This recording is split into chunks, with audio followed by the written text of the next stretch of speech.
Hi. When you make a bet, at a certain point, you have to concede you are wrong. Well, several ask me if I'm ready to concede that my October 17 bet on Trump winning the election has been proven to be wrong. No, I'm not. Not yet. I will only concede on January 20 if and when Joe Biden is sworn in as president. But I hear you asking, haven't the electors just declared him the president-elect on April 14? Yes, they have. So why am I not ready to concede I was wrong? First, because the electors haven't yet been confirmed by Congress or certified, and this happens only on January 6th. And second, because another slate of electors had just been put forward on December 14. 4 slates, to be exact. So now, 4 states, Nevada, Arizona, Pennsylvania, and Georgia, have each 2 slates of electors, one chosen by the voters directly, which Trump claimed was done fraudulently, and the other slate chosen by the Republican legislators of those states who became convinced by presentations made by Trump's lawyers. Remember, these 4 swing states' legislatures are controlled by Republicans, while the city's machineries and often the governors are controlled by Democrats. The electors that called for Biden on December 14 were those certified by the governor.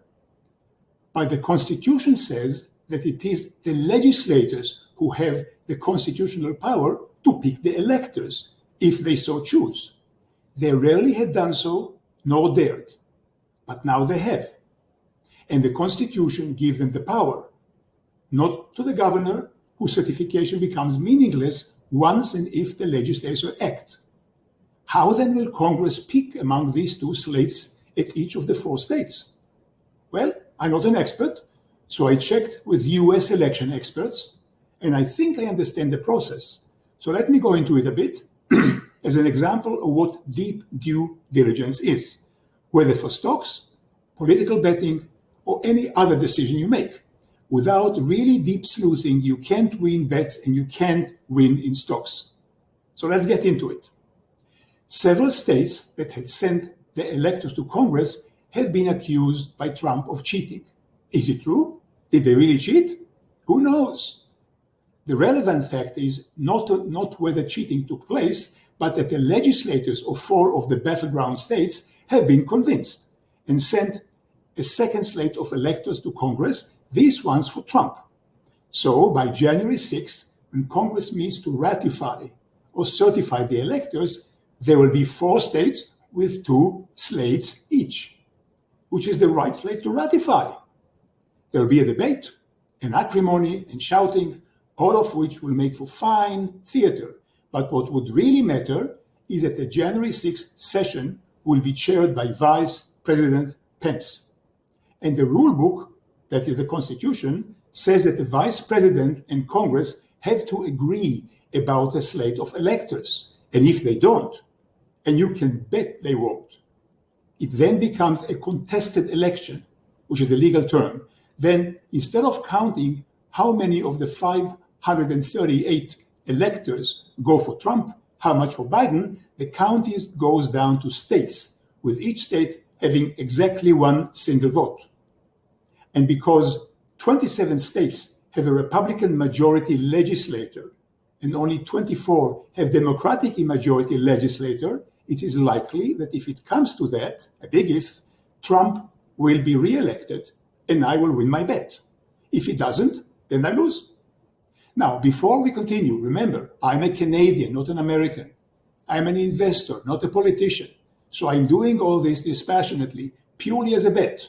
And the above analysis is not meant to convince you one way or the other, just as I do with my stock mentions. I don't tell you what to sell. I don't tell you what to buy. I only give examples to show you the method of sleuthing, which is another word for deep due diligence into how things really are, not what you are told that they are. One caveat, though.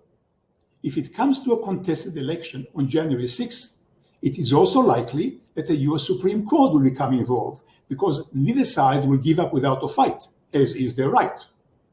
What will the Supreme Court do?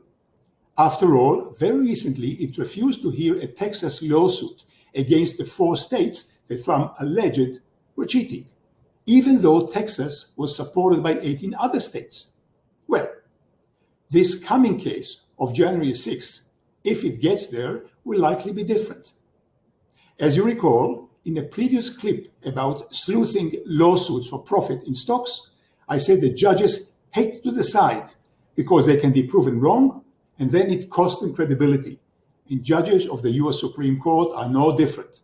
And for them, the stakes are even higher, because such an early ruling as in the Texas case could have handed the election to Trump or Biden on a Supreme Court decision. And at such an early moment, it would have made the Supreme Court into a political player, which they don't want to be.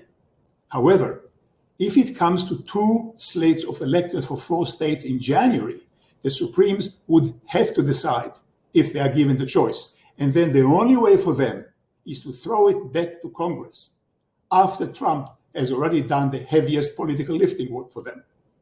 Now mind, many other events can happen on the way to January 6th, but as things stand today, I still think I have a good chance to collect 3 times my bet of October 17.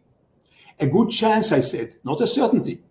I have lost bet before, and I may still lose this one. January 20, Inauguration Day, we'll see if I can crow or will have to eat crow. I'm perfectly willing to do either. That's all for today. Let me know in the comment below what you think of the above. Subscribe to the channel, and if you like this clip, email the video to your friends so they subscribe too. I'll see you next time, and meantime, thank you very much for watching.